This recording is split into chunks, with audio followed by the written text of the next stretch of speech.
Well, hello and welcome back to Read Becca. It's time once again for my weekly chatty catch up on everything I've read, everything I'm currently reading, and everything I'm looking forward to reading, as well as some general lifey chit chat. And I have my co-host Ripley today, who will be my silent partner probably. So my reading week was good, but a little light on actual reading. I think 3 whole days this week I did not read anything, which is very, very unusual for me. I usually read at least something every day. And I also was hit by the slight problem of one day, I think I had 10% left to go on my main audiobook and went to the gym and was intending to listen to it. Got there and my earphones were dead. So I could not listen to my book then. The one time that I had a significant portion of time to read it and thought I was going to finish it, was very excited. But I did finish that book regardless later on in the week. And that was Welcome to the Hyunam Dong Bookshop by Hwang Bo-Reum and translated by Shanna Tan from Korean. So I loved this book. It was the perfect book for the moment for me. Right book at the right time, definitely. But it's also such a quiet, cozy book that I could see rereading it, absolutely, and finding more to it. So this one stood out from a lot of the sort of cozy shop books to me in that it's very direct in its messaging, but it also has that really, really strong cozy vibe. I think this is the closest thing I've ever read to something like Legends and Lattes or Bookshops and Bone Dust, but without the fantasy. There's no fantasy magical elements to this whatsoever. It's just about this bookshop and the community building surrounding a new bookshop and starting out struggling and building that up. And that's all there is to the main plot. But there's so much more to this beyond that if you want to sort of engage with the messaging behind it, where we aren't just talking about one experience or story. There are a couple of different threads of experiences about the difficulties of work culture and societal pressures. So we have one sort of story thread that is talking through the experience of doing all of the tasks, the things that you're supposed to do and failing, and just that struggle of feeling like you're doing the right things but not achieving success. A second story thread that is achieving success on paper, having hit all of those goals, and not feeling happy about it, still not feeling fulfilled by that success based on societal standards. And then the main thread is our main character, Youngju, who has left everything behind, just sort of cut ties with her past life as a sort of successful career woman, married to a man who was also very driven, and their lives were sort of aligned in that they both were so focused on having these high pressure careers and striving for work, while she always had the dream of opening a bookshop. So she has left behind not just her high pressure career, but she's also gotten divorced. And those are both pretty major things in any society. They're big leaps, but they're also especially stigmatized in Asian society in Korea. So I think that was interesting to me. But she is starting out having achieved her dream of opening this bookshop and struggling with the feelings of not having success there, of just struggling to find her customer base, of how to be a bookshop owner, what kind of events are appropriate for her area, and just feeling out what the community's needs are. But all along, she's wondering why she isn't doing right when she's recommending books. She keeps wanting to recommend her favorite book, and I had to have a little bit of a laugh because her book that she's constantly recommending is Catcher in the Rye. And so I immediately thought of Book Chat with Pat, who fits in Catcher in the Rye to everything, which is wonderful.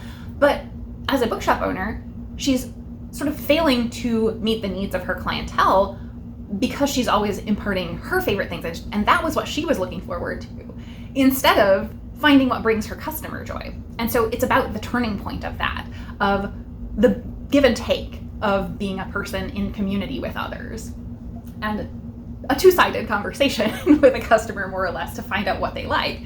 But she also builds community there in terms of author events and making connections with authors in the industry, in terms of building a client base who are regulars, who she gets to know. And I just loved that sense of community support surrounding her that we see build up over the course of the story. And so she does grow her sense of success over the course of this in a new way that's not based on all of the pressures that she feels like she needs to attain, which is generally monetary and financial. And she's probably never going to have that in the same way that she did before. So there are also really a lot of conversations about that.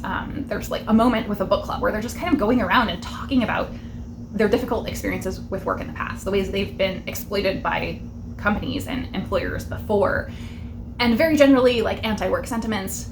Discussions about healthy work-life balance are really overt in this. So I could see someone who is maybe not fond of that messaging. It may feel a little preachy. For me, it didn't. It felt like very genuine conversations, but they are pretty overt, in your face on the page, talking about the struggles that I think a lot of us have with work-life balance and the societal pressures of work and to work. So those were just hitting me especially hard right now, and really getting to me and giving me new things to think about how we conceptualize our own internal success versus the way outside of ourself perceives our success. So I just love this at every level. This was a great book. I would be surprised if this is not on my favorites of the year, really, at this point, because it just really was that perfect book for me in the moment. So the second book that I finished was enjoyable, but not quite that enjoyable, and it was How We Roll by Natasha Friend. So this is a YA book. It's pretty short. It's very light and easy to read, and I think it felt very, very teen. Our main character is 14, and that felt maybe a little young to me for some of the messaging here, though my own personal experience of that age, I do think these are topics that would be discussed at that age. I think parents probably wouldn't want them to be discussed, though. So there is some heavy flirting. There's talking about bullying, and specifically bullying about someone's sexual experience. But there are also heavier conversations, because as you can see on the cover, we've got a guy in a wheelchair, and our main character is Quinn, and she has recently moved. And in her previous high school, she was experiencing heavy bullying because she has alopecia and was bald, and was living very openly about that there, and got harassed about it. And not only that, during a game of 7 Minutes in Heaven, there are some very obvious words and phrases that align with being bald and sex acts. And so that got spread around. Despite her having done nothing during this 7 Minutes in Heaven game, she got a bad reputation, basically, for nothing. And cut ties, pretty much. So she's trying to start over at this new school in Massachusetts, and she's hiding who she is very much by not disclosing her alopecia and wearing a wig full time. And she's struggling with the wig and really annoyed by it, and finding that it's just kind of a hassle for her, really, but she's so petrified that she's going to be bullied again, and keeps having these flashbacks to that. She also very quickly, one of her girlfriends was dating previously the quarterback of the football team, who no longer is the quarterback because he was in a horrible snowmobile accident and lost his legs. And so that is the guy that she has met. And he's really struggling with that because that's a new situation for him. He's got a lot of anger about it because it wasn't really his fault. He was a victim of the situation, and he's struggling to find his balance in terms of how he perceives himself in that space as this former sports star who had a future ahead of him on rails because of that, and now he doesn't have that. But they build a friendship initially, and joke with each other, very obviously flirting along the way, and that does turn into something more flirtatious and romantic, but it doesn't become anything like overly serious, I think, in the book. But she just has such empathy for him because of what she has been through. But yes, she doesn't tell him initially, and so it takes a while to get there. And when she does, she recognizes that she has all of this acceptance because of who she's been to these people, and the fact that she's been more genuine in her relationships as a result of what she's gone through in the past, even though she was hiding this part of herself. And so I thought those conversations were really good, but they didn't have a ton of depth and nuance. I think they were probably age appropriate, though. And also, in addition to those sort of difficult conversations where both of these teenagers are feeling very othered, we also get to see that Quinn's little brother is the reason that they moved, because he has autism.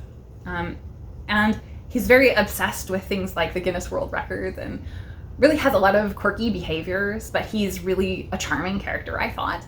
And her dealing with the things she has to work through in her day to accommodate him, and that's just normal for her. And it's never like a massive burden. It's just extra steps that they have to do. There are also situations with him that are kind of concerning, like difficult or dangerous situations, just because he doesn't have all of the guarding that people who are neurotypical would. And so she's able to explain that to her friends as well in a really accessible way that I think would give people empathy for that situation. So I feel like this was a book that was very, very full of empathy. We also had sort of the encouraging of someone's ideas and dreams here, because Quinn's mother is an artist. And the football player now, obviously is moving away from sports, and he's trying to find these other loves. And so he has at least an interest, the seeds of interest in art.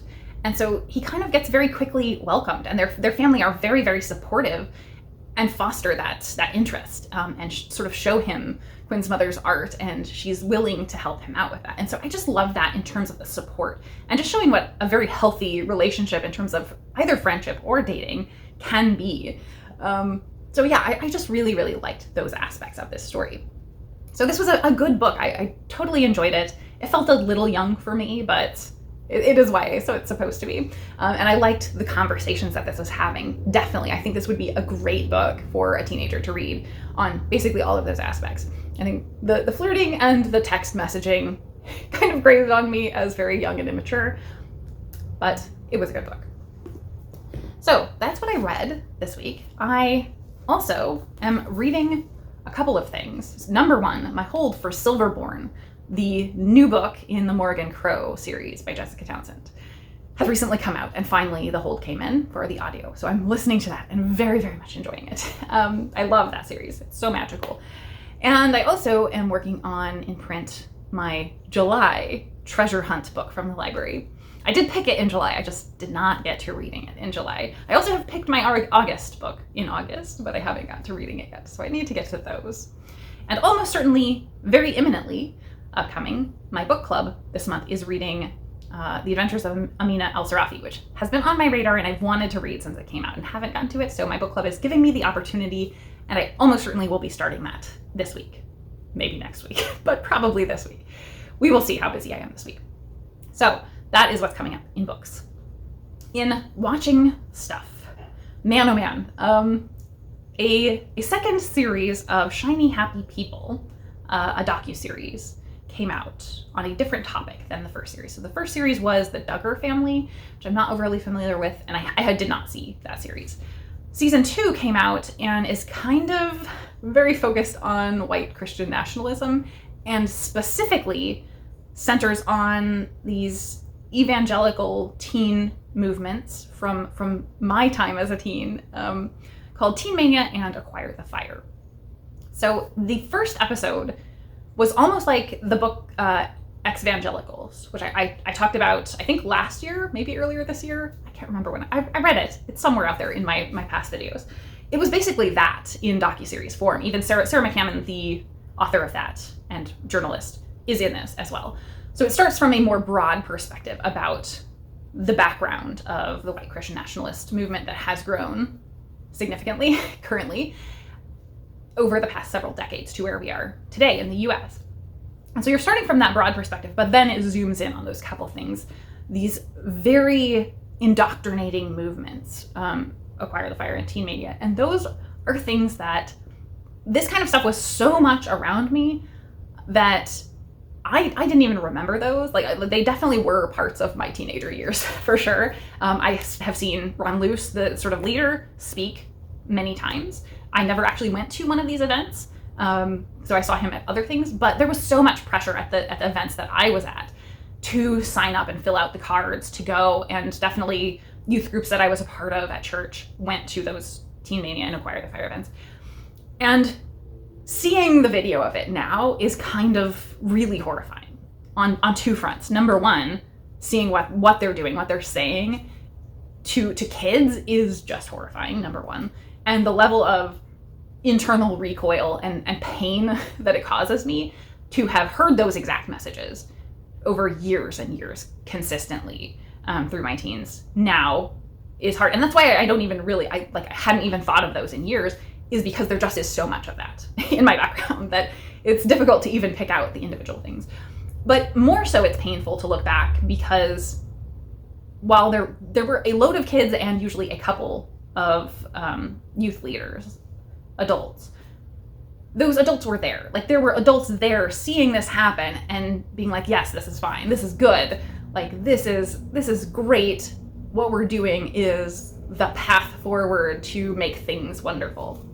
And looking at it, it's just so jarring and horrifying as an adult to think that adults were not protecting us from this awful stuff. And yeah, it's really terrible. And you can see interviews with people who were there and the level of trauma they've had to unpack because of their involvement and exploitation by this, and the damage that is done to them internally and emotionally is just really rough. So I feel like, though, for people outside of that, for people inside of that, I would tell you to go in with caution. It was extremely difficult for me to watch. I pretty much watched the first episode and had to like walk away and pause, but it is so critical to see these things, to look at these things. But for people who are outside of this, I think this would be very important to inform yourself of what has gone on, the steps along the way to big movements that are affecting us today politically in the US, and the story of progression to this sort of power grab that is happening right now. So yeah, I thought this was extremely, extremely powerful. It was really a fantastic series. So I recommend it, but go in with your loins girded for some very, very difficult content, because the level of exploitation of children is very high in that. So anyway, onward to general lifey stuff. So weather continues to be terrible, but I think we're finally getting to the end of it. This past week has been, I believe, the worst of the heat so far this year. And next week it's supposed to finally break, hopefully.